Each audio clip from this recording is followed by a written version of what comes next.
बाबूजी, ये केवल और केवल इसलिए है, मैं बता रहा हूं, इसके दो महज कारण हैं। सबसे बड़ा कारण तो इसका ये है कि ये जो स्वर्ण कास्ट के बच्चे थे, ये आरक्षण की बेड़ियों से रुक नहीं रहे थे। ये आरक्षण की बेड़ियों को तोड़ के, चाहे जुडिशियल हो, मेडिकल हो, इंजीनियरिंग हो, प्राइवेट सेक्टर हो, उसमें 90-40 के अंतर से भी तोड़ के ये आगे निकल जाते। अब इन नेताओं ने सोचा कि नहीं, इन्हें जो है जब ये यूनिवर्सिटी में पढ़ने का ही मौका नहीं मिले तो देखो कैसा आगे निकलेंगे। तो इनकी पढ़ाई बंद करने के लिए, स्वर्ण कास्ट को शिक्षा से वंचित करने के लिए कानून बनाया। इस आरक्षण से इस देश का बेड़ा गर्क होना, पूछो क्यों होना? एक इंजीनियर है, इंजीनियर माने क्या है भाई? इंजीनियर माने तो ये है कि जिस चीज का निर्माण हो रहा है वो उस चीज की जड़ से फूंक तक अच्छी तरह परिचित हो। लेकिन 100% वाला, 90% वाला, 98% वाला गो बैक और 33% वाला बनेगा इंजीनियर, बनेगा डॉक्टर, बनेगा डीएम, होगा एडमिशन। क्या करेंगे भाई मैं लोग? जिस बच्चे के 33% नंबर आ रहे हैं और वो डॉक्टर बन गया है, और काहे का बन गया? वो बन गया हार्ट विशेषज्ञ। क्या करेगा वो? जितने मरीज उसके हाथ तले जाएंगे उन्हें सारों को मारेगा। एक तो फायदा रहेगा, देश की आबादी पर नियंत्रण हो जाएगा ऐसे डॉक्टरों से। जो इंजीनियर 40% से बन गया, पुल बनाना है रेल का, बहुत लंबा पुल बनाना है, एक रेल उस पर होंगे तारी, एक होंगे तारी, वो पुल ढह गया। दोनों के यात्री पहले तो नुका थे, गाय की पूंछ पकड़ के पार हो गए, वे उस इंजीनियर की कलम पकड़ के पार हो गए। दोनों रेलों के यात्री समंदर में डूब गए, गंगा जी में डूब गए। क्या है ये? अरे भाई, आरक्षण उन्हें देना है, उन्हें इंजीनियर बनाना है, उन्हें डॉक्टर बनाना है। उनमें भी तो ऐसे बच्चे हैं जो 90% मार्क्स ले रहे हैं, उनमें भी तो ऐसे बच्चे हैं जो 100% मार्क्स ले रहे हैं। उन्हें बनाओ भाई, ना बनाओ स्वर्ण कास्ट वालों को, ना बनाओ ओबीसी वालों को, लेकिन इंजीनियर बनाना है तो उसे बनाओ जो सा योग्य है उसके। रही बात ब्राह्मणवाद, ये सब भाई इनका वोटों का फंडा है और कुछ नहीं है। जाति तो, एक बात बताओ, आपको कितने दिन हो गए किसी की जाति पूछो? हम तो पूछते ही नहीं कभी भी। क्यों नहीं पूछते भाई? जब हर चीज जाति पूछी जा रही, जन्म प्रमाण पत्र जाति, स्कूल में एडमिशन जाति, यूनिवर्सिटी में एडमिशन जाति, यूजीसी में जाति, आरक्षण में जाति, वोट गिरने में जाति, प्रधान बनने में जाति, मेंबर बनने में जाति। जब हर जगह जाति पूछी जा रही है, सरकार पूछ रही है, आप क्यों नहीं पूछते? आप किसी से पूछ के देख लियो, किसी होटल पे, किसी सवारी में, किसी यात्रा में, किसी दुकान पे, किसी मकान पे, आज कोई किसी की जाति नहीं पूछ रहा सिवाय सरकार के। क्यों नहीं पूछ रहा भाई? हम सब ब्याह शादियों में एक जगह खावे पीवे,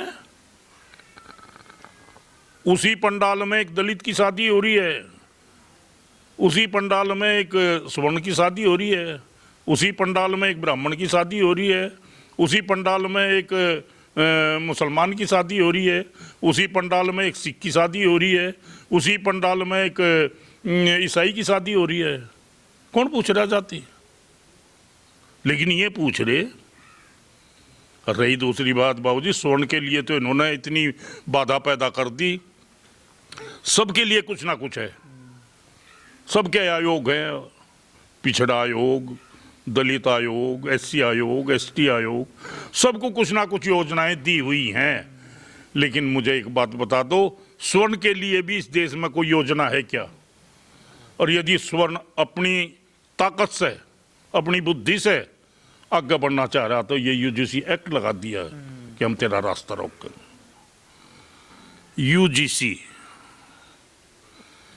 यूजीसी एक संस्था है, university grant commission. University grant commission. वो यूनिवर्सिटियों के लिए अनुदान व्यवस्था ये सब कुछ देखना उस संस्था की जिम्मेदारी है। लेकिन अपनी जिम्मेदारियों से हटके इस मामले का राजनीतिकरण कर रहे हैं। हम भी पढ़े थे कुछ भाई, 5, 7, 10 क्लास तो हम भी पढ़े ही हैं। हम सब फर्श पे एक लाइन में बैठा करते थे, ना तो कोई मास्टर पूछा था अगर भाई तू किस दलित है, तू एससी है, तू एसटी है, सबको बराबर पढ़ाया करे थे। हमारे मास्टर भी एससी एसटी के आए करे थे, कई बार आए। उन्हें हम गुरुजी कहा करे थे, हाथ जोड़ कर नमस्ते करा करे थे। वे हमें बहुत ही प्यार करा करे थे और बहुत ही सहानुभूति पूर्वक हमें पढ़ाया करे थे। क्या उन दिनों में और अब में इतना बड़ा अंतर हो गया कि स्कूलों में इतने बड़े भेदभाव पैदा हो गए जातियों के अंदर कि जिससे ऐसे कानून लगाने इन्हें पड़ गए कि जिससे बच्चों का जो भेदभाव है वो और ज्यादा बढ़ा है।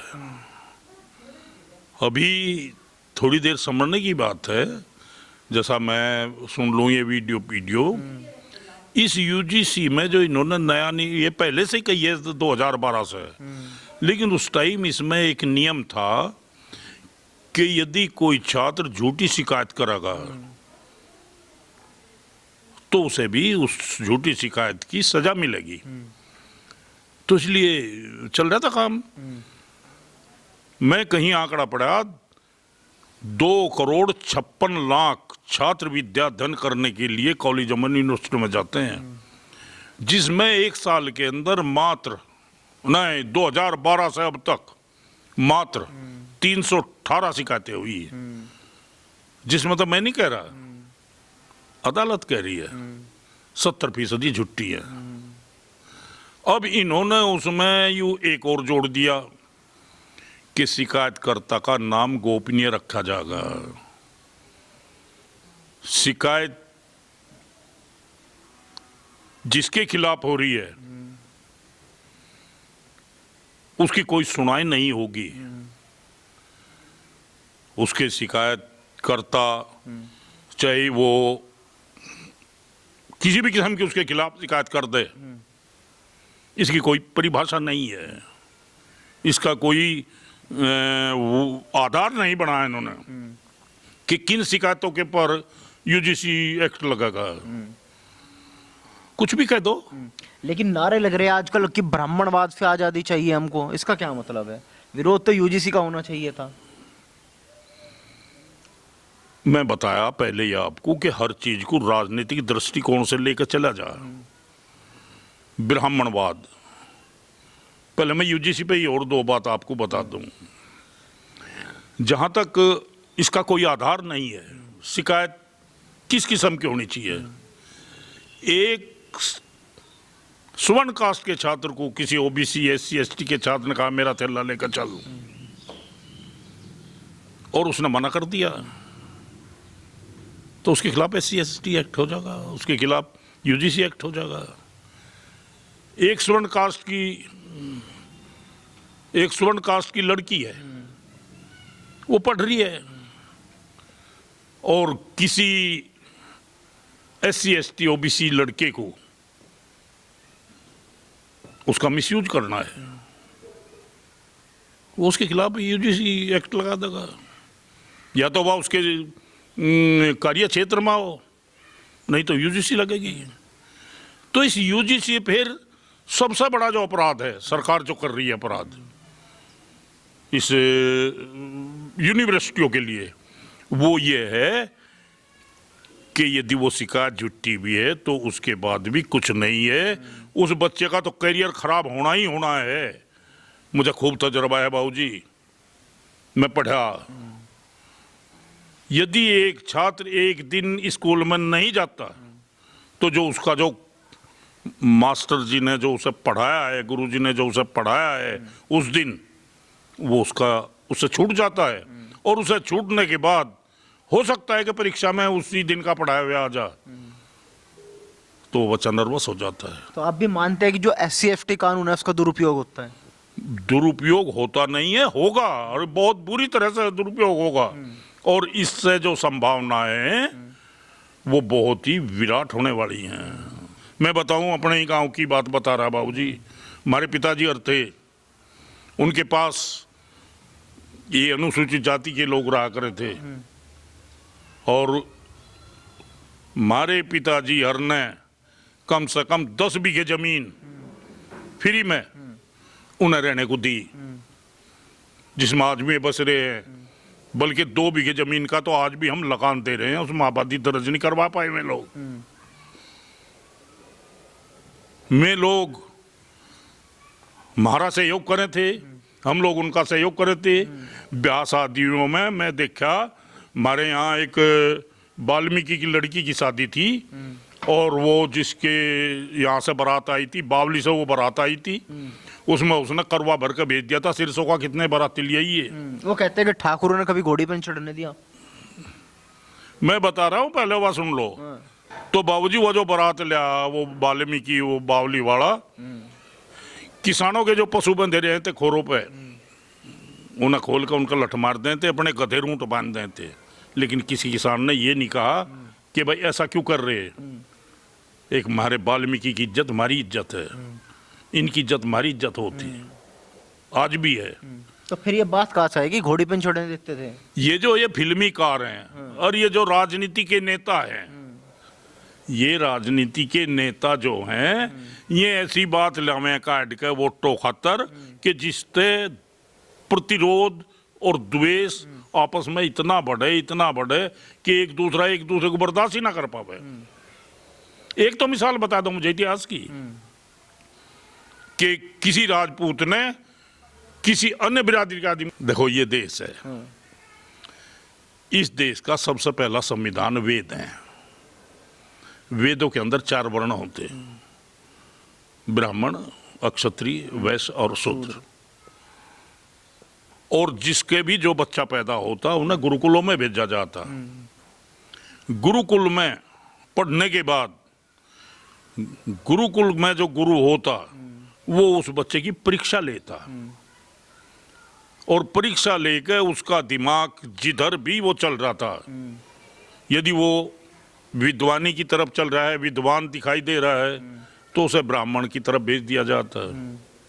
यदि वो लड़ाकू दिख रहा है तो उसे क्षत्रिय की तरफ भेज दिया जाता है। यदि वो व्यापार या कृषि संबंधी कार्य में निपुण है तो उसे उधर भेज दिया जाता है।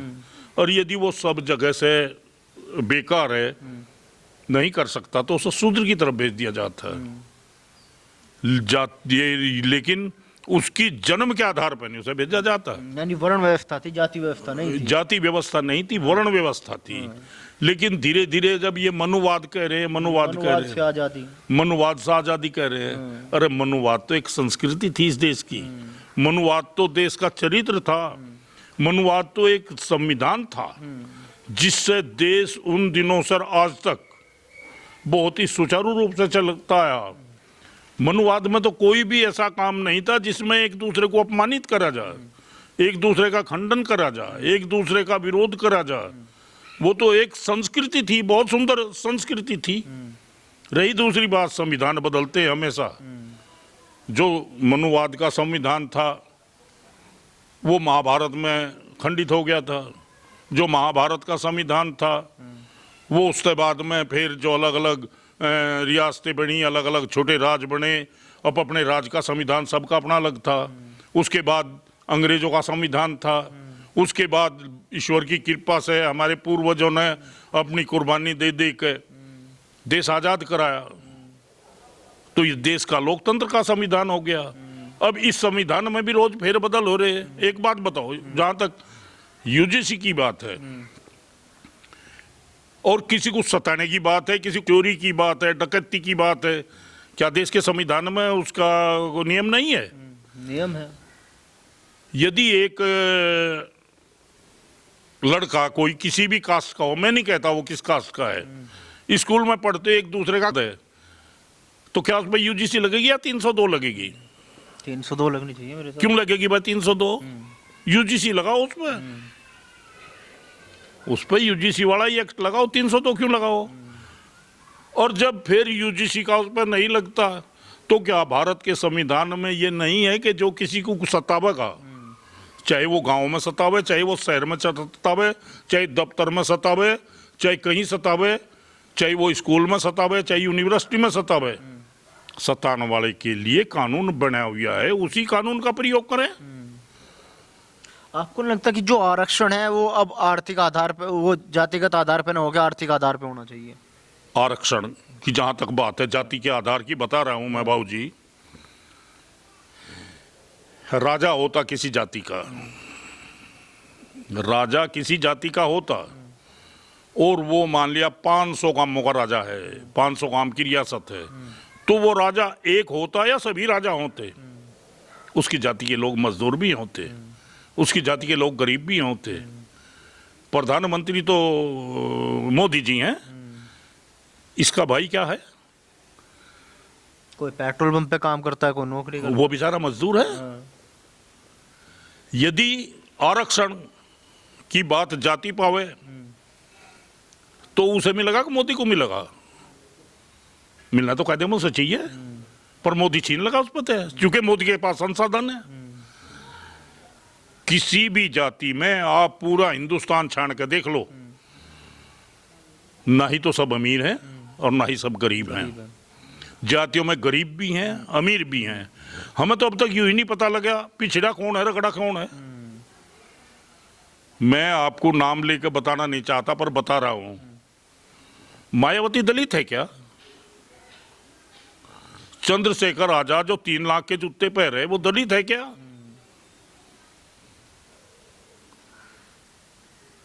यदि सवर्ण को विरोध होता तो इस देश की राष्ट्रपति माननीय द्रौपदी मुर्मू दलित है, स्वर्ण बनन देता क्या भाई? इस देश के प्रधानमंत्री पिछड़े हैं। और यही नहीं, मेरे गांव में जो लोग मेरे साथ पढ़े थे, मैं आरक्षण में जो नौकरी मिली आज भी उन्हीं के बच्चों को मिल रही है। जो दूसरे लोग थे जो हमारे मतलब भट्टों पे या दूसरी जगह मजदूरी कर रहे थे, वे आज भी वंचित हैं।